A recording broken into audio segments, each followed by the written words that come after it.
Hello friends, कैसे हो? ध्यान दीजिएगा, बगैर किसी बकवास के डायरेक्ट पॉइंट पर आऊंगा। आज स्टार्ट कर रहे हैं प्रिंट कल्चर का पार्ट 2, क्योंकि टाइम नहीं है, रिवीजन ज्यादा करना है और प्रिंट कल्चर में तो बैंड बजी हुई है बहुत सारे बच्चों की। आज के टॉपिक में हम क्या देखने वाले हैं? हम देखने वाले हैं किस प्रकार से मार्टिन लूथर ने 95 थीसिस कंप्लीट करके चर्च पे टांग दी थी। ये मेरे पार्ट 1 में लिख चुका हूं, बता चुका हूं, समझा चुका हूं, देख लीजिएगा। आज बात करते हैं इसकी, क्या नाम है इसका? मेनोचियो। साहब इसको तो एग्जीक्यूट ही कर दिया, मार ही डाला डायरेक्ट। क्यों? क्योंकि क्लर्जिस्ट का कहना था कि भाई साहब तुम्हारी हिम्मत कैसे हुई हमारे पुराने क्रिश्चियन ट्रेडिशनल रिलीजन के बारे में बात करने की या छापने की। क्यों? प्रिंट कल्चर आ चुका है, तो अब व्यक्ति क्या करता है, उसके दिमाग में अगर कोई नया आइडिया है ना तो छाप देता है। इसने भी यही किया। क्या नाम है? मेनोचियो। ठीक है, उसको क्या कर दिया? डायरेक्ट एग्जीक्यूट कर दिया। ठीक है, इसको रफा दफा करो, ये क्या करेगा? हमारे लोगों को भड़काएगा। ठीक है, आप समझ रहे हो? कॉमन सेंस लगाओ, प्रिंट कल्चर कितना खतरनाक होगा। आपके शब्द बहुत खतरनाक होते हैं, इतने शब्द खतरनाक थे कि भाई साहब को क्या करना पड़ा?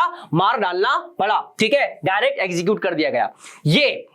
ये चीजें थोड़ी बहुत देख लिया कीजिए। क्यों? क्योंकि आपको लिखना है, वहां पर जो कॉपी चेकर होगा ना, वहां पर लिखना भी पड़ेगा। और वो व्यक्ति क्या करते हैं, उनके पास एक शीट होती है, उसमें से आपके शब्द मैच करने चाहिए, इसलिए ये इतना मेहनत आपके लिए किया जाता है। ध्यान दीजिएगा बच्चा, इसका स्क्रीनशॉट ले लीजिएगा। ठीक है, नेक्स्ट, एग्जीक्यूट कर दिया, उसको एग्जीक्यूट किया, उसके एरिया में डर फैला, बाकी के लोगों को तो पता नहीं है कि भैया एग्जीक्यूशन भी चल रहा है, बाकी की जगह पर प्रोडक्शन चल रहा है, बाकी की जगह पर प्रोडक्शन चल रहा है, नई नई किताबों का प्रोडक्शन चल रहा है। जैसे एक किताब थी चैप बुक, नई नई किताबें आ रही है। चैप बुक क्या है? बहुत ही सस्ती किताब है ना, बहुत ही सस्ती किताब जो आप एक पैनी में भी खरीद सकते हैं, जैसे 1 रुपये में भी खरीद सकते हैं, है ना। अब क्या होगा? अब तो बहुत ज्यादा डर है। कैसे? अब अगर सस्ती किताबें आएंगी तो गरीब भी पढ़ सकता है, और गरीब पढ़ सकता है तो साहब गरीबों की तादाद किसी भी देश में ज्यादा होती है, और किसी भी देश में गरीबों की तादाद जब ज्यादा हो हल्ला करती है ना, तो बड़ी से बड़ी सीट को भी नीचे कर देती है, मतलब बड़े से बड़े राजा को भी क्या कर देती है? हटा देती है, रफा दफा कर देती है। मैं आपको समझाने की कोशिश क्या कर रहा हूं, अब यहां पर नेशनलिज्म शुरू होने वाला है, अब यहां पर लोग नई नई सोच के साथ आएंगे, अब किसी से वो डरने वाले नहीं है। ध्यान दीजिएगा, तो नई नई चैप बुक्स आने लगी जो इंग्लैंड में शुरू हुई, और इसको बेचने वाले कौन होते थे? पैडलर्स, है ना, साइकिल चलाते हुए आते ना, किताब ले लो, किताब ले लो, किताब ले लो, कुछ इस प्रकार से शुरुआत हुई। ध्यान दीजिएगा, एल्मेनेक्स आने लगे, ये जो आप कैलेंडर आप देखते हो, है ना, आपके घर में कैलेंडर होगा, वो आने लगे, वो प्रिंट होने लगे, कैलेंडर्स आने लगे, बैलेट्स आने लगे, फोकटेल्स वर सोल्ड, नई नई गीत, नई नई स्टोरी, नई नई नॉवेल, है ना, नई नई कहानियां सोल्ड होने लगी, लोगों में नॉलेज आने लगा, लोगों ने क्वेश्चन करना शुरू किया और बहुत बदलाव किए जो हम पुराने चैप्टर्स में पढ़ चुके हैं। ठीक है, ध्यान दीजिएगा। नेक्स्ट, ये देखिए एक और टाइप है किताब का। नाम क्या था बच्चा? बिब्लियोथेक ब्लू। और ये कहां पर स्टार्ट हुआ था? ये स्टार्ट हुआ था, ये बुक कहां की थी? फ्रांस में, है ना। जैसे वहां पर चैप बुक आई थी, अरे इंग्लैंड में क्या आई थी? इंग्लैंड में आई थी चैप बुक मेरा बच्चा। तो यहां पर बिब्लियोथेक ब्लू कहां आई थी? फ्रांस में आई थी। एमसीक्यू में आ सकता है कि बताइए बिब्लियोथेक ब्लू कहां पर थी? फ्रांस में। ठीक है, ये रही, इसमें ज्यादा दिमाग लगाने की जरूरत नहीं है, ये एक फैक्ट है कि भैया 10th क्लास में एसएसटी की एनसीईआरटी की बुक है, उसी प्रकार से फ्रांस में एक प्रकार से बिब्लियोथेक ब्लू थी, जो लोग पढ़ते थे, गरीब भी इसको खरीद सकते थे। ठीक है, ध्यान दीजिएगा। जर्नल्स आने लगे, पीरियोडिकल्स, न्यूज़पेपर, है ना, इंफॉर्मेशन जिसमें होती थी। और इसमें नहले पे दहला ये हुआ कि वो जो बहुत ही सस्ती किताबें होती थी ना, उसमें बड़े बड़े फिलोसोफर्स, बड़े बड़े रिवॉल्यूशनरीज, बड़े बड़े रिवॉल्यूशनरीज क्या करते थे? अपना व्यू लिखते थे कि भाई साहब ये राजा कौन होता है हमारे देश पे राज करने वाला, इसको हटाया जाए। ये राजा का झंडा क्यों लगा हुआ है, इसको हटाया जाए। हमारा खुद का नेशनल एंथम होना चाहिए, हमारा खुद का नेशनल सॉन्ग होना चाहिए। अब भैया ये तू किताब में लिखेगा और 10 लोगों के बीच जब वो पढ़ी जाएगी तो 10 लोग 100 लोगों को जाके बताएंगे, वो 100 लोग 5000 लोगों को जाके बताएंगे, और ये 5000 देखते ही देखते पूरे कॉन्टिनेंट में फैल जाते हैं, और एक दिन यूरोप क्या हो जाता है?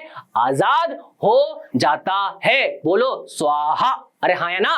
ठीक है, ध्यान दीजिएगा कौन कौन थे उसमें, जिन लोगों ने अच्छे अच्छे व्यूज लिखे उसमें कौन कौन थे मेरा बच्चा, Thomas Paine, Voltaire and Rousseau. ठीक है, देख लो, जो अच्छे से देख लो भैया, अच्छे से देख लो, अच्छे से देख लो बेटा, कौन कौन थे मेन, थॉमस पेन, वॉल्टेयर और रूसो। इन लोगों ने लोगों को भड़काया इन द सेंस सच्चाई बताई। ठीक है, ध्यान दीजिएगा। नेक्स्ट, ठीक है, एक व्यक्ति था जिसका नाम था Louis Sebastien Mercier.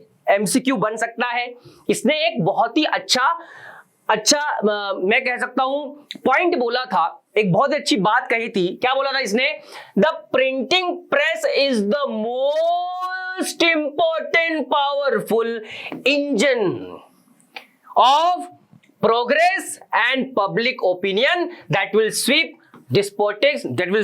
Despotism away. Print सबसे बड़ी ऐसी मशीन है जो एक दिन इस कॉन्टिनेंट से, इस देश से मोनार्की को हटा देगी। डिस्पोटिज्म मतलब क्या होता है, जिसके पास बहुत ज्यादा पावर होता है, जिसके पास आपके स्कूल में, अरे यार देखो अपने स्कूल में बताना, ठीक है, और अपनी कोचिंग में भी मत बताना, जिसके पास बहुत ज्यादा पावर होता है ना, जैसे प्रिंसिपल आपके स्कूल का है ना, तो उससे सब बच्चे डरते हैं, है ना, उससे सब बच्चे डरते हैं। ठीक है, तो वैसे ही उस जमाने में देश के राजा हुआ करते थे, सब डरते थे बेचारे। ठीक है, जब फांसी से भी लटका देगा भैया, गला काट देगा। ठीक है, तो इसने क्या कहा, बस एक ही तरीका है भैया, किताबों को पढ़ो, ज्ञान लो, सब मिलके राजा को हटाओ। तो इसने कह दिया था, ये भी एक मोटिवेटर था, ये भी एक राइटर था। नाम क्या था, लुइस सेबेस्टियन मर्सियर। क्या नाम था, लुइस सेबेस्टियन मर्सियर। कहां का था बेटा, कहां का था बता, फ्रांस का था। यार फ्रांस ने नाक में दम तो कर रखा था तो छोटा, लेकिन छोटा पैकेट बूम, बड़ा धमाका। ठीक है, फ्रांस का था। कौन, सेबेस्टियन मर्सियर। इसने ये कहा था, ये ध्यान दीजिएगा, स्क्रीनशॉट ले लीजिए। ठीक है, और several histories have argued that print culture created the condition of French revolution. ये देखो यहां पर ही फ्रेंच रिवॉल्यूशन, अरे हर जगह फ्रेंच रिवॉल्यूशन आ रहा भैया। ठीक है, हर जगह फ्रेंच रिवॉल्यूशन। मतलब सर आप कहना क्या चाहते हो, मैं ये कहना चाहता हूं कि बड़े से बड़े रिवॉल्यूशन में या छोटे से छोटे रिवॉल्यूशन में अगर सबसे बड़ा किसी का हाथ है, तो किसका है बेटा, किसका है, प्रिंट कल्चर का है। किसका है, प्रिंट कल्चर का है। अगर मेरे आइडियाज बड़े रिवॉल्यूशनरी है, भगत सिंह अकेले क्या कर लेते अगर प्रिंट कल्चर नहीं होता तो, रविन्द्रनाथ टैगोर अकेले क्या कर लेते, प्रिंट कल्चर नहीं होता तो। उन्होंने किताबों में लिखा, लोगों ने पढ़ा, लोगों में मोटिवेशन आया और देश आजाद हो गया, है ना। ठीक है, फ्रेंच रिवॉल्यूशन में इंपॉर्टेंट रोल प्ले किया प्रिंट कल्चर ने। ठीक है, तारे जमी पर, इसको मत देखो, इधर देखो, तो इधर देखो। ठीक है, फ्रांस में तो भैया चिल्ड्रन प्रेस बनने लगी मेरा बच्चा। फ्रांस में क्या बनने लगी, चिल्ड्रंस प्रेस बनने लगी। फ्रांस में क्या बनने लगी, चिल्ड्रंस प्रेस। यार कमाल की, मतलब हाँ हमारे स्कूल में भी और कोचिंग में भी लाइब्रेरीज तो होती हैं, ठीक है, लेकिन बच्चे वहां पर चंपक पढ़ रहे हैं। अरे भैया एनसीईआरटी पढ़ लो, अच्छे नंबर ले आओ। ठीक है, चिल्ड्रन प्रेस वो एस्टैब्लिश्ड इन फ्रांस। हर जगह फ्रांस। क्यों, क्योंकि आग लगाने वाला सबसे पहले यही देश था। अब क्यों आग लगाई समझ में आया, क्यों, अरे पढ़े लिखे हो गए थे ना, और क्यों पढ़े लिखे हो गए थे, प्रिंट कल्चर आ गया था, है ना। पॉइंट समझ में आया। अगर ये पॉइंट आपने कनेक्ट करने सीख लिए बेटा, तो किसी से बड़ी एग्जाम आपके सामने कुछ भी नहीं है। ठीक है, नेक्स्ट ध्यान दीजिएगा, वुमेन बिकेम इंपॉर्टेंट रीडर्स। ये लो, अब यही बची थी, है ना, हमारी जितनी भी वुमेन थी उन्होंने भी पढ़ना सीखा। अब इससे क्या होगा, वो भी अधिकार मांगेगी, हमको भी वोटिंग अधिकार दीजिए, हमको भी वो भी अधिकार दीजिए जो मैन को भी मिलता है। इक्वालिटी की बात हो रही कि नहीं हो रही है। मतलब ये है सर कि प्रिंट कल्चर ने तो पूरा का पूरा सिनेरियो बदल डाला, है ना, बहुत सारी चीजें बदल डाली। ठीक है, penny magazines were specially meant for women, है ना, वुमेन के लिए अलग अलग प्रकार की किताबें लगी जो बहुत ही सस्ती हुआ करती थी। बहुत सारी वुमेन तो लिखना शुरू कर दिया और उसमें ऐसी बातें लिखी जो इक्वालिटी की डिमांड कर रही थी, जो वोटिंग देने के अधिकार की बात कर रही थी। अबे हाँ या ना, है ना, कमेंट में हाँ या ना बोल दिया करो। ठीक है, ध्यान दीजिएगा, were manuals teaching proper behaviour and housekeeping. ठीक है, शुरुआत में जब ये किताबें आई तो इसमें वुमेन को आप सिखा रहे हो क्या, हाउसकीपिंग सिखा रहे हो कि घर को कैसे रखा जाता है, इनको सिखाओगे।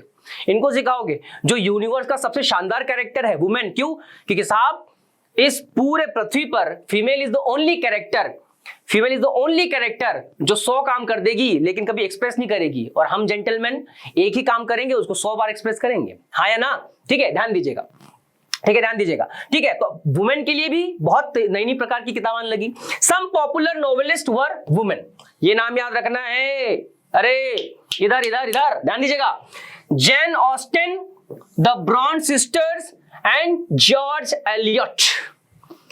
जेन Austen, the Bronte sister and the George Eliot, ये यूरोप की कुछ नामी हस्तियां थी जिन लोगों ने लिखना शुरू किया और वुमेन के अधिकारों की बात की। कहने का मतलब क्या है, नई नई किताबें आ रही हैं, प्रोडक्शन हो रहा है, और जो पब्लिशर है उसको भी फायदा हो रहा है, उसकी भी चीजें बिक रही हैं, तो बच्चों के लिए भी बना दो, वुमेन के लिए बना दो, मैन तो पढ़ ही रहे। ठीक है, ध्यान दीजिएगा, है ना? ठीक है, इसको मत देखो तारे जमीन पर। ठीक है, नेक्स्ट ध्यान दीजिएगा। ओके, इसमें नहले पे दहला मार दिया इस बंदे ने।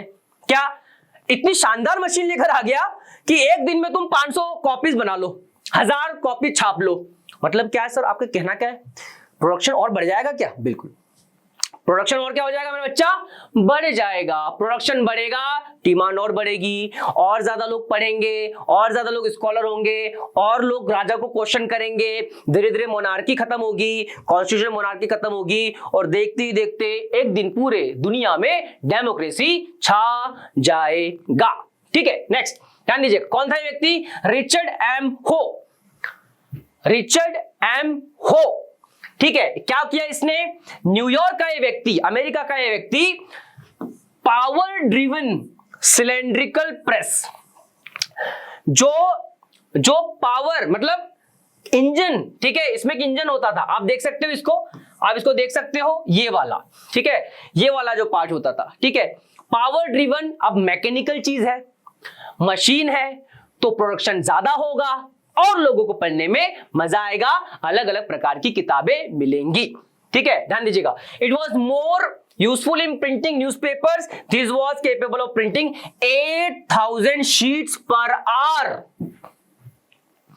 मतलब जब तक मैं आपको लेक्चर दे रहा हूं ना, 8000 शीट छप जाती थी सर इससे, है ना? थैंक यू भाई साहब, आपका बहुत बहुत, रिचर्ड एम हो, आपका बहुत बहुत थैंक यू। आपकी वजह से मेरे बच्चों के पास आज एनसीईआरटी की कितनी अच्छी अच्छी किताबें हैं। ठीक है, ध्यान दीजिएगा, रिचर्ड एम हो, पावर ड्रिवन सिलेंड्रिकल प्रेस बनाने वाला बंदा।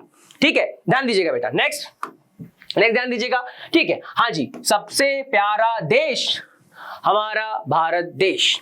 ठीक है, यहां पर भी बदलाव आया, हिंदुस्तान में भी बदलाव आया, हिंदुस्तान में भी वही चेंजेस आए जो यूरोप में आए। ठीक है, देश बदल जाते हैं, समस्याएं वही रहती है। जो समस्याएं यूरोप में थी वही प्रॉब्लम्स इंडिया में थी, बल्कि इंडिया में तो ज्यादा थी। ब्रिटिशर्स आ चुके थे, रिलीजियस रिफॉर्म करने थे, मतलब बहुत हमारे धर्मों में, चाहे वो हिंदू हो, चाहे मुस्लिम हो, चाहे वो क्रिश्चियन हो, चाहे वो जैनिज्म हो, बुद्धिज्म हो, सब में ही बहुत सारे करप्शन आ चुके थे, है ना? सती प्रथा, है ना, बचपन में शादी करवा देना, विडो मैरिज जो है वो बैन थी। ठीक है, ऐसी समस्याओं को भी सुधारने का काम किसने किया बच्चा? प्रिंट कल्चर ने, प्रिंट कल्चर ने इसको सुधारने का काम किया। ठीक है, ध्यान दीजिएगा। क्या हुआ? India had a very rich and old tradition of hand written manuscript. याद कीजिए, मैंने आपको पढ़ाया था मैन्युस्क्रिप्ट, मनु का मतलब होता है ह्यूमन। ठीक है, ध्यान दीजिएगा। तो ह्यूमन ने जो चीजें लिखी थी संस्कृत में, वो चलती आ रही थी हमारे देश में, है ना? हमारे देश में वो चलता आ रहा था। क्या बदलेगा? क्या बिल्कुल बदलेगा। ठीक है, ध्यान दीजिएगा। Manuscript were copied on palm leaves, ये रही पाम लीव्स। ठीक है, अब आप मुझे बताइए यार, वो जो आपके हाथ में किताब है वो तो मुश्किल से मुश्किल 6 महीने नहीं चलती, और तुमने इसको पत्तों पर लिख रखा है, पत्तों पर लिख रखा है, कड़क पत्तियां होती थी, कब तक चल जाएंगी? अरे कब तक चल जाएंगी? ठीक है, कब तक चल जाएंगी? तो यार चलती नहीं थी, ये फ्रेजाइल थी। क्या थी बच्चा? ये फ्रेजाइल थी, मतलब बहुत जल्दी टूट फूट सकती थी। क्या हो सकता था इसका? बहुत जल्दी ये टूट फूट सकती थी। ध्यान दीजिएगा। There were several problem with these manuscript, still they continued to be produced till the introduction of print in the 19th century. ठीक है, प्रॉब्लम तो थी, लेकिन हमारे पास टेक्नोलॉजी नहीं थी। फिर हमारे देश में टेक्नोलॉजी आई, प्रिंट कल्चर आया, बदलाव हुआ, देखते देखते लोग मोटिवेट हुए, वुमेनों में, महिलाओं में बदलाव आया, बच्चों में बदलाव आया, गांधी जी आए, देश आजाद हुआ। कितना आसानी से बता देते हो ना सर आप, लेकिन इतनी आसानी से चीजें होती नहीं है। ठीक है, काफी शहीद काफी खून बहता है इन सारी चीजों में, तब जाके बदलाव आता है। तो प्रिंट कल्चर में भी बहुत सारे लोगों की जान गई है, ठीक है, ध्यान दीजिएगा। नेक्स्ट, ठीक, ये देखो पहले कुछ ऐसा होता था, ठीक है ना, बोलो बांके बिहारी लाल की जय, ठीक है, ध्यान दीजिएगा, ये ध्यान दीजिएगा, ठीक है, बांके बिहारी लाल की जय, है ना। भगवान मेरे सारे बच्चों का जो एग्जाम है एकदम फोड़म फाड़ी तरीके से होने दो, ठीक है। नेक्स्ट ध्यान दीजिएगा बच्चा। हाँ जी, हिंदुस्तान में एक बंदा था जिसका नाम था जेम्स ऑगस्टस हिकी। था तो ये कौन था? तो ये ब्रिटिशर, लेकिन इसको पता था कि ब्रिटिशर हिंदुस्तान के साथ कुछ अच्छा नहीं कर रहे, है ना। तो इसने क्या किया, बंगाल गजट को एडिट करना शुरू किया। एडिट करना मतलब उसमें जो मेन चीजें लिखने वाला बंदा होता था, कौन होता था? James Augustus Hicky. इसमें क्या लिखता था वो? इसमें वो ब्रिटिशर्स के द्वारा किए गए अत्याचारों को लिखता था। Whatever the exploitation was being done by the Britishers with the Indians, it was being written by Augustus Hicky in Bengal Gazette. ये क्या थी? एक वीकली मैगजीन थी। क्या थी बच्चा? वीकली मैगजीन थी, ठीक है, ये याद रखना यार प्लीज, है ना। देखो मेहनत कर रहे हैं हम सभी, ठीक है, तुम भी अपना टाइम दे रहे हो, ये ध्यान रखना, स्क्रीनशॉट ले लो। James Augustus Hicky, Bengal Gazette. अच्छा, यहाँ पर लाने वाला कौन था? वो प्रिंटिंग प्रेस कौन लेकर आया था? ऑब्वियसली यूरोपियन ने लेकर आए थे, और यूरोप में एक देश है पुर्तगाल। रोनाल्डो याद आ गया क्या? अरे जिस देश का रोनाल्डो है ना, वही लोग लेकर आए Portuguese missionaries in the mid 16th century. क्या लेकर आए? प्रिंटिंग प्रेस लेकर आए। सबसे पहले हमारे देश में प्रिंटिंग प्रेस कहां पर आई? गोवा में आई। लो एमसीक्यू तैयार हो गया, मेरे दोस्तों। गोवा में सबसे पहले प्रिंटिंग प्रेस आई है, और कौन लेकर आया था? पोर्चुगीज लेकर आए थे, ठीक है। Jesuit press learn Konkani and printed several tracts by 50 books had been printed Konkani and Kannada languages. जब वो आए तो किस लिए आए? क्या हमको क्या प्रिंट प्रेस देने आए थे? नहीं, उनको ये पता था कि अगर हमको हिंदुस्तान के बहुत सारे लोगों को क्रिश्चियन धर्म में कन्वर्ट करना है, अगर हमें बहुत सारे लोगों को क्रिश्चियन धर्म में कन्वर्ट करना है, तो क्या करना होगा? प्रिंट कल्चर की मदद लेना होगा। अबे हाँ या ना? ठीक है, प्रिंट कल्चर की। क्यों? क्योंकि अगर मेरे पास प्रिंट कल्चर है तो मैं क्या कर सकता हूं? उसको प्रिंट कर सकता हूं, लोगों में अवेयरनेस ला सकता हूं कि क्रिश्चियन धर्म is the best, Christian religion is the best, why you should follow it, what are Jesus has said, है ना, we all are one, God is one, है ना। तो क्या करना चाह रहे थे? हमको कन्वर्ट करना चाह रहे थे, और उनको पता था ये पॉसिबल कैसे है? केवल प्रिंट कल्चर से, है ना। लाए तो अपने फायदे के लिए था, लेकिन हमारा भी उसमें फायदा हो गया, ठीक है। Catholic press printed Malayalam and Tamil books. क्यों? क्योंकि साउथ के एरिया में पहले आए थे, ये साउथ के एरिया में पहले आए थे, ठीक है। मसूलीपट्टनम, ठीक है, उसके बाद नागपट्टनम, ठीक है, इस एरिया में सबसे पहले यूरोपियंस आए थे, है ना। ब्रिटिशर्स की बात करें तो ये सूरत में आए थे, ठीक है, ध्यान दीजिएगा। तो ये सारी चीजें आपको ध्यान रखना है बेटा, ठीक है, कि सबसे पहले कहां पर आए? गोवा में आए। कौन लेकर आया? पोर्चुगीज लेकर आए, ठीक है। इन लोगों ने कौन कौन सी भाषा में, कौन कौन सी लैंग्वेज में? कोंकणी में, ठीक है, मलयालम में, कन्नड़ में, लैंग्वेजेस में चीजें प्रिंट की। और सबसे पहले जो हमारे यहाँ वीकली मैगजीन आती थी, कौन सी आती थी? Bengal gazette by James Augustus Hicky, ठीक है। ये रहा वो शानदार सा कैरेक्टर, इसको छाप लो अपने दिमाग में, ठीक है। नेक्स्ट देखिएगा बच्चा, ठीक है। अब देखो, मैं आपको पहले ही बता चुका हूं कि जो यूरोप में होगा वो हिंदुस्तान में होगा, ठीक है, ध्यान दीजिएगा। यहां पर भी नेशनलिज्म आएगा। क्यों आएगा? बोला, बताया तो सही। अरे भाई साहब, बहुत सारे लोग ऐसे भी होंगे जो प्रिंट कल्चर के माध्यम से अपने देश को सुधारना चाह रहे होंगे, ठीक है। तो उसमें से एक व्यक्ति कौन थे? ये राजाराम मोहन रॉय, ठीक है। राजाराम मोहन रॉय ने एक किताब लिखी थी जिसका नाम था संवाद कौमुदी। क्या था बच्चा? First Indian editor of a newspaper, Rajaram Mohan Roy. Hindustan का पहला एडिटर था कौन? राजाराम मोहन रॉय। आगे क्या समझ में? ठीक है। नेशनलिज्म को जिंदा किया है किसने? प्रिंट कल्चर ने। किसने किया है? Print culture. नेशनलिज्म क्या है? जब सभी लोगों को ये बता दिया जाए कि हम सब एक हैं, चाहे हम कोई भी भाषा बोलते हो, हमारी ये जमीन है और हम इस पर दूसरे को अधिकार करने नहीं देंगे। ठीक है, ध्यान दीजिएगा। ठीक है, from the early 19th century a wider public could participate in the public discussion and express their views. ये जब शुरू हो जाता है ना, कहीं पर जब ये चीज शुरू हो जाती है, कहीं पर भी डिस्कशन शुरू हो जाते हैं, डिबेट्स शुरू हो जाते हैं, तो क्या होता है, क्या होता है, होता ये है कि साहब लोग क्वेश्चन करने लगते हैं, और लोग ऐसे क्वेश्चन करने लगते हैं कि साहब आपको उत्तर देना, आंसर देना बहुत डिफिकल्ट पड़ जाता है।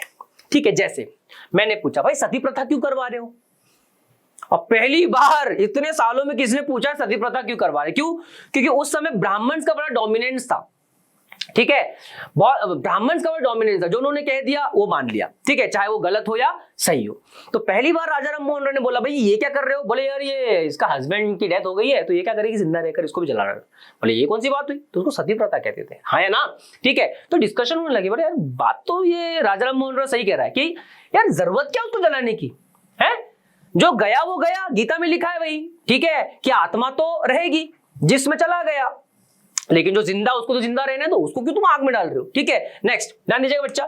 ठीक, ये देखिए, ये देखिए, इस बेचारी को विधवा की साड़ी पहनाकर क्या किया जा रहा है, जलाया जा रहा है। ठीक है, राजा राम मोहन राय ने वहां पे क्या करना शुरू कर दिया, क्वेश्चन करना शुरू कर दिया, और ये क्वेश्चन उन्होंने प्रिंट कल्चर के माध्यम से किताब में लिख दिया, संवाद कौमुदी में, और संवाद कौमुदी पूरे देश में, पूरे नॉर्थ वाले एरिया में फैला दी, और लोगों ने डिबेट्स और डिस्कशन करना शुरू कर दिए। ठीक है, अब ठीक है, intense debate went on window immolation. लोगों ने क्वेश्चन करना शुरू कर दिया। फॉर एग्जांपल आज का न्यूज़पेपर, कैलिफोर्निया में लगी आग, अमेरिका के 30,000 घर जल गए, जिसमें सेलिब्रिटी के बहुत सारे घर थे, है ना। मैं डिस्कस कर ही रहा हूं ना, तो भाई कोई भी चीज अगर आप मैगजीन में लिखोगे, न्यूज़पेपर में लिखोगे, तो डिस्कशन तो हो गई। तो इसके जो विधवा को जलाने का डिस्कशन था वो लिखा गया, लोगों ने उसको डिस्कस किया। ठीक है, मोनोथिज्म मतलब क्या है? राजा राम मोहन राय का कहना था कि साहब एक ही भगवान की पूजा करो, अलग अलग 100 भगवान की पूजा करने की जरूरत नहीं है, क्योंकि भगवान जो है वो कर्मा पर आपको प्रसाद देगा। आप कितने भी 100 नारियल चढ़ा लो, 100 किलो सोना चढ़ा लो, 300 किलो चांदी चढ़ा लो, कुछ नहीं होना है साहब। जो होगा, कोई भी भगवान आपका क्या देखेगा, बस कर्मा देखेगा कि आपने कितने मिनट फुल डेडिकेशन से वीडियो देखा। ठीक है, कितने मिनट पढ़ाई की, कितने घंटे पढ़ाई की, कितने लोग 3 बजे उठना शुरू हो गए, कितने लोग रात को देर से सोते हैं अपना रिवीजन कंप्लीट करने के बाद। Everything is being noted down, और उसको रिजल्ट मिलेगा 100%, ये तय है। ठीक है, ध्यान दीजिएगा। ब्राह्मणिकल प्रीस्टहुड, ठीक है, ब्राह्मणों पर क्वेश्चन होने लगा। ठीक है, ब्राह्मणों पर क्वेश्चन होने लगा। ठीक है, कि भैया ये जो बोलते हैं वो सही है क्या? ठीक है, किताबों में कुछ अलग किताबों में जो लिखा वो सही है क्या? अरे हो सकता है साहब वो उस जमाने में सही रहा हो, इस जमाने में सही नहीं हो। और पहली बात तो किसी इंसान को आप जला रहे हो, ये सही कहां तक हो सकता है, कहां तक सही हो सकता है? ठीक है, ध्यान दीजिएगा। एंड आइडोलेट्री, मूर्ति पूजा, है ना। राजा राम मोहन राय का क्या कहना था, मूर्ति पूजा मत करो सर, भगवान को कहीं बसाना है तो यहां बसाओ। ठीक है, भगवान को कहीं बसाना है तो यहां बसाओ, लेकिन अपनी अपनी श्रद्धा भक्ति है। ठीक है, तो आइडोलेट्री। अबे राजा राम मोहन राय ऐसा क्यों कह रहे थे? वो इसलिए कह रहे थे क्योंकि देश बट रहा था, है ना, क्योंकि सबके अलग अलग भगवान हो गए थे, सबके अलग अलग मूर्तियां बन रही थी। तो कोई राम समुदाय का हो गया, कोई शिव समुदाय का हो गया, है ना, अलग अलग बट रहे थे। इसका कहना था कि भैया मूर्ति की जरूरत नहीं है, एक ही भगवान की पूजा करो, हम सब एक हैं। तो लोगों को कलेक्ट करने के लिए ऐसी बातें की जा रही थी, है ना। भगवान सिंह का कोई पंगा नहीं था, है ना, ईश्वर से कोई पंगा ले भी नहीं सकता। ठीक है, तो राजा राम मोहन राय का क्या कहना था कि भैया विधवा को जीने का अधिकार है, एक ही भगवान की पूजा की जाए, ब्राह्मणों के द्वारा कहीं हर बात सही नहीं है। ठीक है, और आइडोलेट्री की बात कही, ये मैं नहीं बोल रहा हूं, ये राजा राम मोहन राय कह रहे थे। ठीक है, राजा हिंदू राम मोहन राय पब्लिश द संवाद कौमुदी इन 1821। ये क्वेश्चन आता है एमसीक्यू में, ये क्वेश्चन आपको आ सकता है एमसीक्यू में, बच्चा एमसीक्यू में आ सकता है कि बताइए कौन से ईयर में संवाद कौमुदी को पब्लिश किया गया था। ठीक है, कब हुआ था भैया? 1821 में। ठीक, और राजा राम मोहन राय को अपोज करने वाले राजा राम मोहन रॉय को अपोज करने वाले भी वहीं मौजूद थे, उन्होंने भी एक किताब निकाली, क्या? समाचार चंद्रिका। ध्यान दीजिएगा बच्चा, राजा राम मोहन रॉय का अपोज करने के लिए ध्यान दीजिएगा, मेरा एक सजेशन है, जब आप आगे बढ़ रहे हो, जब आप आगे बढ़ते जा रहे हो, ठीक है, there will be so many negativities, stop there, think patiently, ठीक है, कि मेरे साथ कुछ अच्छा हो रहा है क्या? हाँ, तो आपको आगे ही बढ़ते रहना है, आपको किसी की नहीं सुनना है, ठीक है। अगर आपका दोस्त फोन करके आपको बोल रहा है, ठीक है, कह रहा है आजा यार घूमने फिरने चलते हैं, ठीक है, क्या करेगा, रिवीजन तो हो गया है, नहीं बेटा, ठीक है, चीजें थोड़ी सी अलग हो सकती है, रिजल्ट खराब आ सकता है, अब थोड़ा सा ध्यान देने की आप सभी को जरूरत है, ठीक है। आपको आ सकता है, बताइए, राजा राम मोहन रॉय को अपोज करने के लिए कौन सी किताब निकली थी? समाचार चंद्रिका निकली थी, ठीक है। नेक्स्ट ध्यान दीजिएगा, नेक्स्ट, मुस्लिम्स ने भी अलग अलग प्रकार की किताब निकाली है ना, चीप लिथोग्राफिक प्रेसेस, ठीक है, cheap lithographic presses to publish Persian and Urdu translation of holy scripture to counter the moves of the colonial power, ठीक है। बहुत सारे लोग मुस्लिम भी थे, है ना, तो उर्दू में भी चीजें लिखी गई, ठीक है, क्योंकि मैं आपको चीज बता दूं कि जब हमारा भारत देश आजाद नहीं हुआ था, ठीक है, मैं बात कर रहा हूं गांधी जी के आने के टाइम पर 1915, तो हिंदू मुस्लिम में इतना कोई विवाद नहीं था, उतना नहीं था जितना आज हम कह सकते हैं, है ना। आज इतने मैच्योर तो आप लोग हो कि आपको सब कुछ समझ में आ रहा होगा, ठीक है। तो उर्दू में चीजें लिखी जाने लगी, है ना, उर्दू में, ताकि उर्दू जो पढ़ते हैं उनको भी समझ में आए, है ना, कि भाई कॉलोनियल पावर मतलब जो ब्रिटिश पावर है वो हमारे अगेंस्ट है, ब्रिटिश पावर है वो हमारे अगेंस्ट है। कहने का मतलब ये है, तो समय सब्सटेंस जो इन चीजों का है ना, वो ये है, लोग अवेयर हो गए, बस लोग अवेयर हो गए, कुछ तो गलत हो रहा है, दया इनको तोड़ दो, है ना। तो ध्यान दीजिएगा, कुछ तो गड़बड़ है, ठीक है, ध्यान दीजिएगा। तो कॉलोनियल पावर पे क्वेश्चन होने लगे, रिलीजन पे क्वेश्चन होने लगे, ठीक है, ध्यान दीजिएगा। The Deoband seminary publish thousands of फतवास, फतवा मतलब ऑर्डर, है ना, order, telling Muslim readers how to conduct themselves in their everyday life, ठीक है। मुस्लिम समुदाय में भी बहुत सारे ऐसी चीजें होने लगी जो प्रॉफिट मोहम्मद ने नहीं कही है ना, प्रॉफिट मोहम्मद ने नहीं कही है, लेकिन तभी भी मुस्लिम समुदाय उसको कर रहा था। तो बहुत सारे जो सुधारना चाह रहे थे अपने धर्म को, जैसे राजा राम मोहन रॉय हिंदू में होने वाली बहुत सारी चीजें सुधारना चाह रहे थे, वैसे ही बहुत सारे ऐसे लोग थे जो मुस्लिम में होने वाली गलत चीजें सुधारना चाह रहे थे, ठीक है। ध्यान दीजिएगा, explaining the meaning of Islamic doctrines, है ना। अगर इनके धर्म में कुछ लोग भटक गए हैं, वो काम कर रहे हैं जो प्रॉफिट मोहम्मद साहब ने कहा ही नहीं है, ठीक है, तो इसको सुधारना जरूरी है, और कुछ इस प्रकार के किताबें और ऑर्डर जारी हुआ करते थे, ठीक है। नेक्स्ट, ठीक है, सभी सबसे पहले तो भैया इनके चरण को स्पर्श करेंगे, ठीक है। ध्यान दीजिएगा, सुबह सुबह उठते हो कि नहीं, पूजा पाठ करते हो, है ना, ध्यान दीजिएगा। बी स्पिरिचुअल, अगर आप स्पिरिचुअल हो तो आपके साथ अच्छा ही होगा, अगर कुछ गलत भी हो रहा है तो वो भी पॉजिटिव में कन्वर्ट हो जाएगा। ध्यान दीजिएगा, रामचरितमानस, ठीक है। Among Hindus to print encourage the reading of religious text specially in the vernacular languages. Vernacular languages क्या मतलब होता है? लोकल लैंग्वेज, है ना। जैसे मैं महाराष्ट्र में गया तो वहां की वर्नेकुलर लैंग्वेज क्या है? मराठी है। गुजरात में गया, गुजराती, ठीक है। मतलब जिस एरिया में रह रहे हैं उस भाषा में चीजें पब्लिश जब होती है ना, तो ढेर सारे लोग उसको पढ़ते हैं, ठीक है। अब इंग्लैंड में जाकर तुम हिंदी में छापोगे तो वहां की कोई वर्नेकुलर लैंग्वेज थोड़ी है वो, है ना, समझ भी नहीं आएगा। और हमारा यहाँ पर इंटेंशन क्या था कि ज्यादा से ज्यादा लोग इसको क्या करें, समझे, इसको समझे। तो first printed edition of the Ramcharitmanas Tulsidas 16th century text came out from Calcutta in 1810। ये भी एमसीक्यू में आ सकता है कि सबसे पहले जो रामचरितमानस है वो कौन सी ईयर में छपी बेटा? 1810 में। और कहां से छपी? कलकत्ता में छपी, ठीक है, ध्यान दीजिएगा।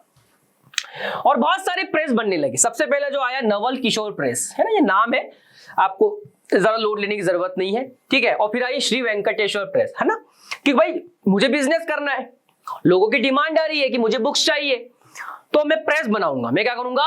प्रेस बनाऊंगा, और उस प्रेस में क्या करूंगा? किताबें छापूंगा, बेचूंगा, प्रॉफिट कमाऊंगा, अमीर हो जाऊंगा, अंबानी बन जाऊंगा, है ना, ठीक है। ध्यान दीजिएगा, Bombay publish various religious text in vernacular, है ना, क्वेश्चन में आ सकता है। Why so many people were publishing the books in vernacular language only, क्यों कर रहे थे? अबे क्यों कर रहे थे? क्यों? क्योंकि लोकल भाषा है ना, तो लोकल भाषा सबको समझ में आती है। लोकल भाषा है तो भाई मुझे भी समझ में आएगी, मेरे पड़ोसी को भी समझ में आएगी, सबको समझ में आएगी, है ना। ठीक है, ध्यान दीजिएगा। नेक्स्ट ध्यान दीजिएगा। ठीक है, अलग अलग लोगों के अलग अलग व्यूज थे। ठीक है, schedule caste, schedule tribe, Muslims, Hindu, Christian, Jain, Buddha, मतलब डिस्कशन हो रहा है ना। क्वेश्चन किया है किसी ने तो उसका आंसर देना होगा, डिस्कशन किया जा रहा है, हर जगह किताबें पढ़ी जा रही है, हर जगह किताबें पढ़ी जा रही है। जैसे अभी हम किताबें तो पढ़ रहे हैं, एक प्रकार से किताबें पढ़ रहे हैं, तो आप में नॉलेज जा रहा है कि अच्छा अगर आपको समाज में कोई बदलाव करना है तो न्यूज़पेपर में छाप दो ताकि उसको 1000 लोग पढ़े, करोड़ लोग पढ़े। अगर आपको कोई चेंज लाना है तो उसको आप बुक में लिख दो ताकि उसको 1000 करोड़ लोग पढ़ें। रामचरितमानस हम पढ़ते हैं, ठीक है, हम गीता पढ़ते हैं, ठीक है, हमें जीवन समझ में आता है। ठीक इसी प्रकार से यहां पर भी डिस्कशंस होने लगे। ठीक है, ध्यान दीजिएगा। The print not only stimulated the publications of conflicting opinions among communities but also connected communities and people in different parts of India. ये प्रिंट कल्चर एक सबसे बड़ा बदलाव लाने जा रहा था हिंदुस्तान में। आपको बताते हुए मुझे थोड़ा सा इट इज वेरी एम्बैरेसिंग कि एक जमाना था साहब जब हिंदुस्तान लोग पहचानते नहीं थे। 550 रियासतें थी हमारी, कितनी? 550। मतलब इस आसाम वालों को नहीं पता है कि गुजराती लोग कौन है, तमिल लोग कौन है, ठीक है, शेड्यूल ट्राइब के लोग कौन है, नहीं पता हमको। हमको तो ये पता है कि हम आसाम के हैं, बस हो गया भारत देश आजाद। फिर तो पढ़ाऊंगा मैं, नेशनलिज्म इंडिया भी लाने वाला हूं बहुत जल्दी। अगला चैप्टर फेडरलिज्म में, नोट कर लेना, ठीक है। तो पता नहीं तो देश कैसे आजाद होगा। अब यहां से कुछ छापेंगे तो 10 जगह बातें जाएंगी। अच्छा वो आसाम के लोग ऐसा कह रहे थे क्या? बोले चलो अपन भी उनका साथ देंगे। अच्छा तमिल के लोग कुछ कह रहे थे क्या? यार अपन भी उसका साथ देंगे। शेड्यूल ट्राइब के साथ क्या बदतमीजी हो रही है, चलो हम भी जो है मूवमेंट में उनका साथ देंगे। आ रहा है कुछ समझ में? महात्मा गांधी अगर आ भी जाते, है ना, 1915 में जब आए थे, और मान लो प्रिंट कल्चर नहीं होता तो क्या हालत होती है हमारे देश की। अरे क्या घर घर जाके बताते, सुनो भारत देश को आजाद कराना है, आओगे क्या? समझ में आ रहा है? ठीक है, ध्यान दीजिएगा बच्चा। लोगों के बीच में डिस्कशंस होने लगे, एक स्टेट से दूसरे तीसरे स्टेट, 550 रियासतों में बातें फैली, लोगों को पता चला और भारत देश आजाद हुआ। ठीक है, नेक्स्ट देखिएगा बच्चा, नेक्स्ट देखिएगा। Emphasis laid on human lives and intimate feelings and the political and social rule that shape such things। लोगों ने राजनीति पे क्वेश्चन करना शुरू किया कि यार जो ब्रिटिशर्स ये कौन होते हैं हम पे राज करने वाले। मैंने क्या बोला भैया, हर टाइप का क्वेश्चन होगा। वुमेन अपने अधिकारों के लिए बात करेगी, ठीक है, जो है रिवॉल्यूशनरी अपने अधिकारों के लिए बात करेंगे, देश के अधिकारों के लिए बात करेंगे, ठीक है।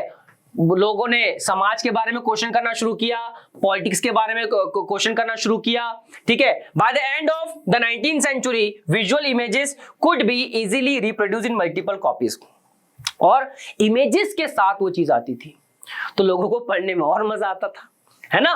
ठीक है, तो ध्यान दीजिएगा, इमेजेस जो जनरली लगा बुक्स में आती हैं ताकि बच्चा उसको इंटरेस्टिंग रूप में पढ़े, वो बोर ना हो। जैसे आपने Johnny Johnny yes papa eating sugar नहीं पापा, ठीक है, तो उसको अगर सिंपल वे में दे दोगे तो बच्चा तो बोर हो जाएगा। उसमें बढ़िया सा क्या है, पापा का फोटो लगा दो और बच्चे का भी लगा दो, तो दोनों एंजॉय कर रहे हैं, या जोनी जोनी यस पापा। ठीक है, ध्यान दीजिएगा। नेक्स्ट, अब यहां पर अलग अलग प्रकार की पब्लिकेशन आएंगे, ठीक है। जिस प्रकार से कहां पर आए थे, यूरोप में बिब्लिथिक ब्लू आया था, चैप बुक्स आए थे, है ना, उसी प्रकार से अब हिंदुस्तान में भी आने लगेगा, देखिएगा, ठीक है। Painters like Raja Ravi Varma, painters like, बहुत बड़ा पेंटर था सर, बहुत बड़ा पेंटर था Raja Ravi Varma, produce images for mass circulation. याद कीजिए, अगर आपने नेशनलिज्म इंडिया थोड़ा भी पढ़ा होगा तो भारत माता की इमेज बनाई थी, है ना। एक तो बंकिम चंद्र चट्टोपाध्याय ने बनाई थी और एक बनाई थी अवनींद्रनाथ टैगोर ने। मान लो यार वो भारत माता की इमेज नहीं होती, मतलब एलिगरी नहीं होती, तो क्या उतनी फीलिंग हमारे देश के लोगों में आ पाती क्या? अरे देख क्या रहे हो, बोलो हाँ या ना। ठीक है, ध्यान दीजिएगा। राजा रवि वर्मा अलग अलग इमेजेस बनाई, है ना। और ये रहा आपका Raja Ravi Varma, he is the person जिसने बहुत ही इमेजेस ऐसी बनाई कि लोग और ज्यादा पढ़ने लगे, है ना। कैरिकेचर मतलब कार्टून बनाना, है ना। कार्टून, मैं तुम्हारे बारे में बात नहीं कर रहा हूं, ठीक है। Caricatures and cartoons were publish in journals and newspaper, ठीक है। और कार्टून किसके बनाते थे? ब्रिटिशर्स के। बोलो, तुम ब्रिटिशर के कार्टून बना रहे हो, उनको एक फनी वे में बता रहे हो कि देखो ये लोग हमारे देश में भैया हम पे अटैक करने आए हैं, ठीक है। ये देखो वाइसरॉय क्या कर रहा है, ये देखो गवर्नर जनरल क्या कर रहा है। हमने ब्रिटिशर का मजाक उड़ाना सीख लिया या स्टार्ट कर दिया। किसकी मदद से मेरे दोस्तों? प्रिंटिंग की मदद से। यार एक बार तो इस प्रिंटिंग को ना सल्यूट करने का मन कर रहा है। कर दो खड़े होके सभी, हाँ एक बार कर दो फटाफट, है ना। कि सर मतलब प्रिंटिंग नहीं होती तो सर मजे नहीं आते सर, है ना। लेकिन अभी सॉलिड छोड़ो, एग्जाम में आने वाला है, स्क्रीनशॉट ले लो फटाफट, ठीक है। Cheap prints and calendars easily available in bazaars, सस्ती किताबें आने लगी, है ना। मुझ जैसा गरीब भी उसको खरीद लेगा, ठीक है। आप जैसा अमीर तो खरीदेगा ही खरीदेगा, है ना। हर कोई व्यक्ति उसको खरीदने लगा। ये रहे आपके राजा रवि वर्मा। हाँ भाई, Savitribai Phule inspiration for the whole world. इस पूरे भारत की सबसे पहली महिला टीचर कोई है तो कौन है? सावित्रीबाई फुले। मैं इनका एक वृत्तांत समझाता हूं सर। प्रिंट कल्चर आया तो वुमेन ने भी लिखना शुरू किया, है ना। वुमेन ने भी लिखना शुरू किया, और वुमेन ने लिखना शुरू किया तो इनके जैसे लोग, सावित्रीबाई फुले के जैसे लोग मोटिवेट हो गए। ये ज्योतिराव फुले की वाइफ है ना, ध्यान रखिए। इन्होंने ही पढ़ना शुरू किया तो ये पढ़ते पढ़ते टीचर बन गई। अभी जब एक दफा जब पढ़ाने जा रही थी, कुछ लोगों ने इनके ऊपर गोबर डाल दिया सर, कावड़ंग डाल दिया। आप एटीट्यूड देखिएगा मैम का। इसने कुछ नहीं कहा, अपने घर गई, फेस वॉश किया और डायरेक्ट वहीं गई जहां इनको जाना था। आप जब आगे बढ़ रहे हो तो आपको जवाब आपकी बातों से नहीं देना है। क्यों? क्योंकि जवाब ऑटोमेटिकली मिलना शुरू हो जाता है। और आज बात सावित्रीबाई फुले की हो रही है, उन गोबर फेंकने वाले लोगों की नहीं हो रही है। ये भी सीखने के लिए है, ध्यान दीजिएगा। Women and print.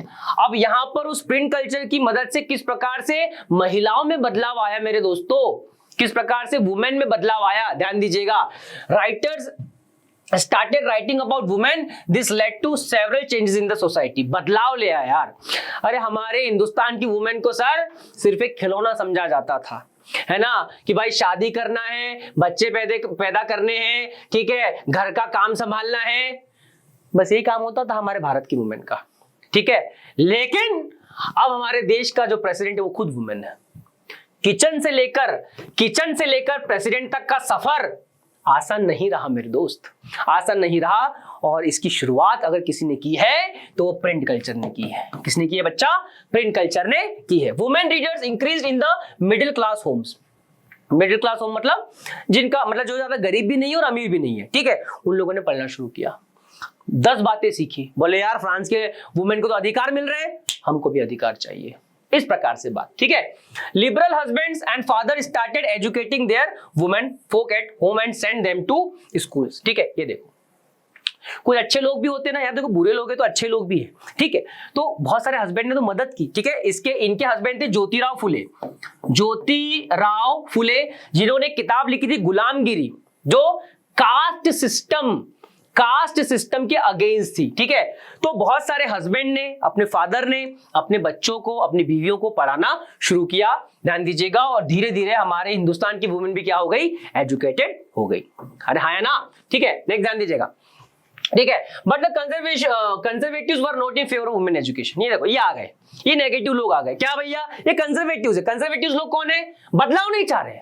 इनका क्या कहना है कि जो वाइफ है वो हमारी पैर की जूती बनी रहे। अरे हाँ है ना।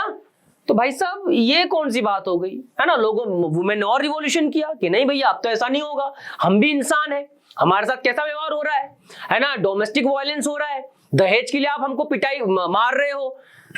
ये बदलाव भी किससे आए हैं? प्रिंट कल्चर से। तो आपका समाज जो सुधरा है ना, उसमें प्रिंट कल्चर को आप धन्यवाद दीजिए सर। ये चैप्टर आपके एग्जाम के लिए इंपॉर्टेंट है, जीवन के लिए बड़ा इंपॉर्टेंट है, ठीक है। कुछ बहुत इंपॉर्टेंट राइटर, राज सुंदरी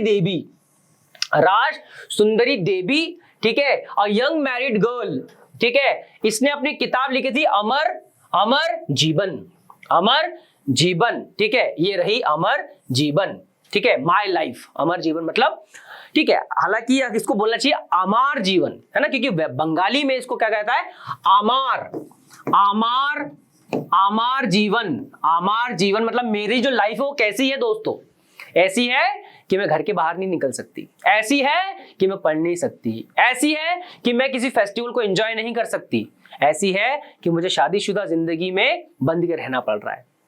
वुमेन ने अपनी फीलिंग्स बताई कि हमारे साथ किस प्रकार से अत्याचार हो रहा है। एक वुमेन का नाम मुझे याद आ रहा है, पंडिता रमाबाई।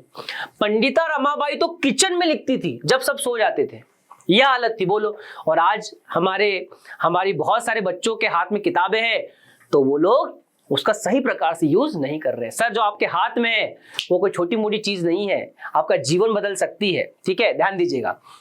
मैं एक ही चीज बच्चों से हमेशा कहता हूं कि किताबों के जितने पन्ने पलटोगे समझ समझकर, वो पन्ने will convert into the cash, that pages will one day will be converted into the cash. जिसने जितने पन्ने पलटे हैं उसके पास उतना ही कैश होगा, है ना, मजाक की बात नहीं, लेकिन सीरीज थोड़ा समझिएगा इसको, ठीक है।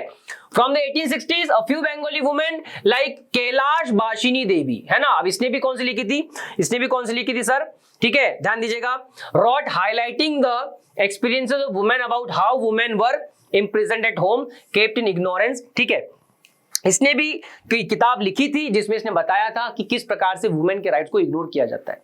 क्यों किया जाता है यार, इसने ये पूछा, क्यों किया जाता है, हाँ या ना, ठीक है। तो वुमेन भी क्वेश्चन कर रही है कि व्हाई वी, हम इंसान नहीं है क्या, अरे हम इंसान नहीं है क्या, हम भी तो इंसान है साहब, बस जेंडर का तो फर्क है, तुम मेल हम फीमेल है, खत्म, इतना ही फर्क है। और आज देखो हमने वुमेन को जब अधिकार दिए तो एनडीए में टॉप कर रही है, यूपीएससी में, सिविल सर्विस में टॉप कर रही है, एसएससी में टॉप कर रही है, बोर्ड एग्जाम में टॉप कर रही है।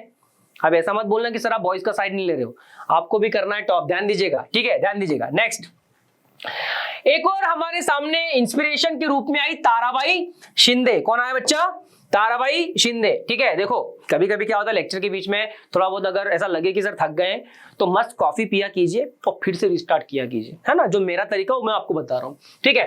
ताराबाई शिंदे, पंडिता रमाबाई, ये लो उसका नाम आ ही गया, पंडिता रमाबाई के बारे में बात कर रहा था, ठीक है। इन्होंने किसके बारे में लिखा, विडोज के बारे में लिखा, हो सकता है एमसीक्यू में दे दे, हो सकता है, ठीक है, कि भाई किसके बारे में लिखते थे ये लोग, विडोज के बारे में लिखते थे। और एक वुमेन थी बेगम रुकैया हुसैन, है ना, यहां पर हम धर्म की बात नहीं कर रहे हैं, चाहे वो हिंदू हो या मुस्लिम हो, वुमेन तो वुमेन है साहब, ठीक है। तो वो भी लिखती थी, educationist and literary figure strongly condemn the man for withholding education from women. ये कहती थी कि who are the men who are snatching the right of education from us, who are the men who are snatching the right of education from us, हाँ या ना, ये कौन होते हैं हमसे हमारा अधिकार छीनने वाले, क्वेश्चन खड़ा कर दिया, क्वेश्चन खड़ा कर दिया, ध्यान दीजिएगा।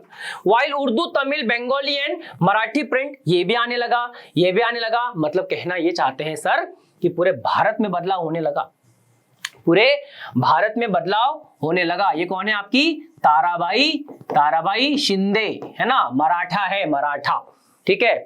और हमारी जो फुले थी वो भी कौन थी, Maratha. Soon a large segment it was devoted to the education for women. और जब लोगों ने पढ़ना शुरू किया, लोगों में समझदारी आई, तो वुमेन ने भी पढ़ना शुरू कर दिया, ठीक है। नेक्स्ट देखिएगा बेटा, ठीक है। हाँ, फिर वही एजुकेशन के बारे में चर्चा होने लगी, ठीक है। विधवा है तो उसकी शादी दोबारा भी हो सकती है, ठीक है, रीमैरिज, ठीक है, मतलब चीजें सुधरने लगी वुमेन के बारे में, है ना। एक थे राम चड्ढा ने एक किताब लिखी थी स्त्री धर्म विचार, ये रही बेटा, है ना, स्त्री धर्म विचार। क्या है ये स्त्री धर्म विचार? एक्चुअली में ये किताब to teach women how to be obedient wives, एक आज्ञाकारी पत्नी कैसे बना जा सकता है, ये इस किताब का क्या था बच्चा, एम था। ये इस किताब का क्या था, एम था कि ओबीडियंट कैसे बन सकते हैं हम, ओबीडियंट वाइफ, ठीक है। ये रही उसकी माँ, इस बंदे की माँ, और इसको तो इसने गुलाम बना के रखा है साहब। लेकिन अब ऐसा नहीं होता, अब ऐसा नहीं होता, मोस्ट ऑफ द हाउसेस जो सासू है और जो उसकी बहू है वो फ्रेंड्स के जैसे रहती हैं, अपनी बेटी के जैसे उसका पालन पोषण करती है, ठीक है, और दोनों साथ में मिलकर घर को चलाती है। तो एक बहुत अच्छा साइन है, it is a very good sign, ठीक है, ध्यान दीजिएगा। तो आपको पूछा जा सकता है, बताइए स्त्री धर्म विचार में किसके बारे में था, तो कैसे एक आज्ञाकारी पत्नी बना जाए, इसके बारे में हमारे राम चड्ढा भाई साहब ने लिखा था, ठीक है। तो राम चड्ढा को याद रखिएगा, ठीक है। The Khalsa Takhat society publish cheap booklets about the qualities of good women, ठीक है। सिखों ने भी इसमें कंट्रीब्यूशन किया। उन्होंने क्या किया बच्चा, उन्होंने कैसे एक अच्छी वुमेन बना जाए, ठीक है, उसके बारे में भी किताबें लिखी। अब अच्छी वुमेन कैसे बना जाए, मतलब ये नहीं होना चाहिए कि पति के चरणों में ही रहे, अरे अपने करियर के बारे में भी सोचे भाई, है ना, जो वो चाहती है जीवन में करना वो भी करे, यस और नो, ठीक है। तो ये आप देख सकते हो कि खालसा तक ने ये भी लिखा था वुमेन के बारे में कि कैसे एक अच्छी वुमेन बना जाए, ठीक है। डॉक्टर भीमराव अंबेडकर, दुनिया में ऐसा कोई नहीं है साहब जो इनको नहीं जानता, फादर ऑफ इंडियन कॉन्स्टिट्यूशन, ठीक है। सबसे पहले तो प्रणाम इनके चरणों में, ठीक है। Doctor Bhimrao Ambedkar, Jyotirao Phule, EV Ramaswamy Naikar, sir ये कौन है, ये वो लोग हैं जिन्होंने जाति में जो ऊंच नीच की भावना थी बेटा वो हटा दी। अनटचेबिलिटी बहुत होती थी, क्या होती थी, अनटचेबिलिटी, कि तुम मेरे पास मत बैठो, तुम तो उच्च जाति के हो। यार क्या नहीं हुआ अंबेडकर जी के साथ, कि टीचर जो है उनको क्लास के बाहर इसलिए बिठाता था क्योंकि वो एक अछूत जाति से आते थे, लेकिन इन्होंने कभी गिव अप करना नहीं सीखा, कंटिन्यूसली आगे बढ़ते गए, और आज तस्वीर उनकी नहीं आ रही जिन्होंने ऐसा किया, उनकी आ रही है जिन्होंने सहा, ठीक है, क्योंकि इनको पता था इनके पास पावर है नहीं, तो पहले पावर ले ली जाए और फिर बताया जाए कि हम कौन हैं, ठीक है, और भारत का संविधान लिख दिया। ध्यान दीजिएगा बच्चा, है ना। गुलामगिरी ऑफ ज्योतिराव फुले, जो सावित्रीबाई फुले के हस्बैंड ये हैं, ठीक है, इन्होंने कौन सी किताब लिखी थी बेटा, गुलामगिरी लिखी थी। गुलामगिरी किसके बारे में थी, ये लो कास्ट के बारे में थी, कि यार किस प्रकार से व्यवहार कर रहे हो। मैं आपको एक एग्जांपल देता हूं किस प्रकार से व्यवहार होता था।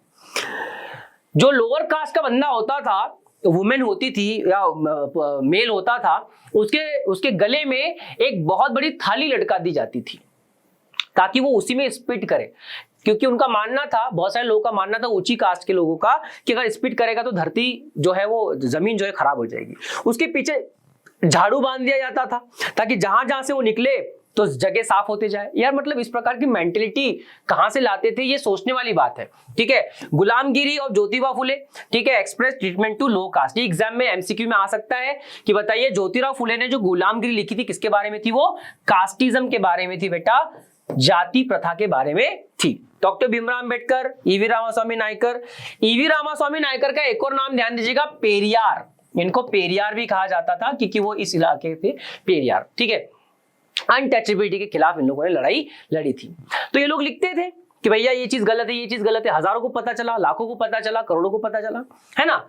यहाँ पे प्रिंट कल्चर से कनेक्ट करना इन सभी को बेटा, है ना, ध्यान दीजिएगा, ठीक है, ध्यान दीजिएगा। नेक्स्ट, ठीक है, छोटे और बड़े का सवाल ऑफ काशी बाबा। इन्होंने भी क्या किया, कास्टिज्म के बारे में लिखा, जाति प्रथा के बारे में लिखा कि यार हम लोगों को क्या हो गया है, हम सब एक ही तो हैं, हम क्यों जात पात की भेदभाव करते हैं, हम क्यों भेदभाव कर रहे हैं, है ना, मेल्स फीमेल्स, हिंदू मुस्लिम या शूद्र क्षत्रिय, ठीक है, ब्राह्मण वैश्य, हम सब एक ही हैं, ठीक है, हम किस प्रकार के व्यवहार कर रहे हैं, ठीक है, ध्यान दीजिएगा। छोटे और बड़े का सवाल काशी बाबा, इनका भी किसके बारे में था, क्लास एक्सप्लॉयटेशन का। सुदर्शन चक्र पब्लिश्ड कलेक्शन कॉल्ड सच्ची कहानियां, ठीक है, सुदर्शन चक्र ने क्या पब्लिश किया था, सच्ची कहानियां, highlighted the exploitation of the poor people. ये आपको पूरा याद रखना है किस प्रकार से जाति प्रथा को सुधारने की कोशिश की गई थी। तो सुदर्शन चक्र ने क्या लिखी थी, सच्ची कहानियां। एक और एमसीक्यू तैयार हो गया आपका, आप कुछ मत करना, आप तो 2-3 दिन पहले साहब सारे वीडियोस को बिल्कुल 1.5 की स्पीड में पढ़ के चले जाना, है ना, ठीक है। Next, efforts were made by social reformers to condition of improve the condition of the poor through print. Yes or no? ठीक है, ध्यान दीजिएगा. Next, print and censorship. Print and censorship. अब किस तरह से प्रिंट में नई नई चीजें जब आई तो बहुत सारे ऐसे लोग भी थे जो इस प्रिंट से डर रहे थे. याद कीजिए मार्टिन लूथर ने जब अप्रैल थीसिस है ना, जो ना सॉरी अप्रैल थीसिस 95 थीसिस की बात की थी, तो किस प्रकार से उसका अपोज हुआ था? यहां पर भी अपोज हुआ. अरे ब्रिटिशर्स डर गए कि प्रिंट कल्चर हमारी बैंड बजाने वाला है. कैसे? बहुत सारे रिफॉर्मर्स आ चुके हैं. अगर सारी जातियां एक हो गई, सारे धर्म एक हो गए, ये सारे लोग एक हो गए, तो हम अलग हो जाएंगे, हमको ये लोग भगा देंगे. और यही हुआ, यही गांधी जी ने किया. ठीक है, तो इन 1878 वर्नेकुलर प्रेस एक्ट आया. इसमें ब्रिटिशर्स ने क्या कहा? इसमें ब्रिटिशर ने कहा कि company was dead against the freedom of the native press, it wanted to clamp it down. कोई भी लोकल भाषा में कुछ भी नहीं लिखेगा. ये थी धमक, ये थी चमक किसकी? प्रिंट कल्चर की, है ना. ये चमक धमक थी साहब किसकी? प्रिंट कल्चर की. प्रिंट कल्चर ने चमका दिया किसको? कि भैया ब्रिटिशर्स ध्यान रखो, मैं आ चुका हूं. वर्नेकुलर प्रेस एक्ट लेकर आ गए ब्रिटिशर्स. कौन सी ईयर में? 1878. वर्नेकुलर प्रेस एक्ट क्या है? Vernacular press act was the act which was passed by the Britisher in 1878 to clamp down, मतलब नीचे लाने के लिए, हटाने के लिए, to clamp down the writings in vernacular languages, है ना. क्योंकि आप लोकल भाषा में कुछ नहीं लिख सकते. सर क्यों? क्योंकि लोकल भाषा में लिखोगे तो उसको लाखों लोग पढ़ेंगे, इंग्लिश में लिखोगे तो बहुत कम लोग पढ़ेंगे, क्योंकि इतने लिटरेट तो हम थे नहीं. ठीक है, ध्यान दीजिएगा. As vernacular newspaper became strongly nationalist, the colonial government began debating measures of stringent control. हाँ, डर गए साहब, चमक गए. ठीक है, it provided the government with rights to censor reports. ठीक है, और जब भी इनको लगता था, ये रहा व्यक्ति जिसने वो एक्ट पास किया था, इसका नाम क्या था? लिटन. क्या नाम था बेटा? लिटन. क्या नाम था? लिटन. ठीक है, ऐसी चीजें हटा देते थे जिनसे ब्रिटिशर को लगता था कि इनसे भारत देश क्या हो जाएगा? एक हो जाएगा. आ रहा है समझ में? ठीक है, ध्यान दीजिएगा. नेक्स्ट और लास्ट में हमारे बाल गंगाधर तिलक साहब. इन्होंने भी हेल्प ली किसकी? प्रिंट कल्चर की. न्यूज़पेपर केसरी नाम का न्यूज़पेपर छापा, और ऐसा छापा कि साहब लाखों करोड़ लोग इनके फॉलोअर हो गए. और क्या चाहिए? अरे कोई देश गुलाम है साहब, अगर उसके करोड़ों लोग, लाखों फॉलोअर हो गए तो उस देश को ज्यादा देर नहीं कि वो आजाद हो जाए. अरे हाँ है ना, उसको ज्यादा देर नहीं लगेगी कि वो देश आजाद हो जाए. तो ध्यान दीजिएगा, बाल Gangadhar Tilak was the person जिन्होंने क्या छापा था? केसरी नाम का न्यूज़पेपर छापा था. ये एग्जाम में आ सकता है. और देखो ये डरपोक ब्रिटिशर, इनको इसी के लिए क्या हो गई थी बेटा? जेल हो गई थी 1908 में. ये चीज समझ में आ गई क्या? हाँ या ना? ठीक है, इतनी सी तो कहानी थी जो मेरी जुबानी थी, जो आपको सुनानी थी. अरे हाँ या ना? क्या कहानी थी? आगे क्या समझ में? क्या कहानी थी बच्चा? सबसे पहले हमने क्या समझा? सबसे पहले हमने समझा किस प्रकार से एग्जीक्यूशन हुआ बहुत सारे लोगों का, मतलब मार डाला गया. ठीक है, उसके बाद हमने क्या समझा? हिंदुस्तान में किस प्रकार से प्रिंट आया, तो गोवा से आया, है ना. गोवा में आया, कौन लेकर आए? पोर्चुगीज लेकर आए, है ना. हिंदुस्तान में क्या क्या बदलाव हुए साहब? वुमेन बहुत ज्यादा समझदार हो गई. ठीक है, राइट्स मांगने लगी. ठीक है, कास्टिज्म में रिफॉर्म हुए. ठीक है, राजा राम मोहन रॉय ने बहुत सारे चेंजेस किए. ठीक है, और देखते ही देखते हमारे पूरे देश में नेशनलिज्म फैल गया. ठीक है, नेशनलिज्म फैल गया और 15 अगस्त 1947 को हमारा भारत देश आजाद हो गया. हाँ या ना? अरे हाँ या ना? ठीक है, चलेगा. तो ये चीजें थी. पार्ट 1 भी कंप्लीट हो चुका है, पार्ट 2 भी कंप्लीट हो चुका है.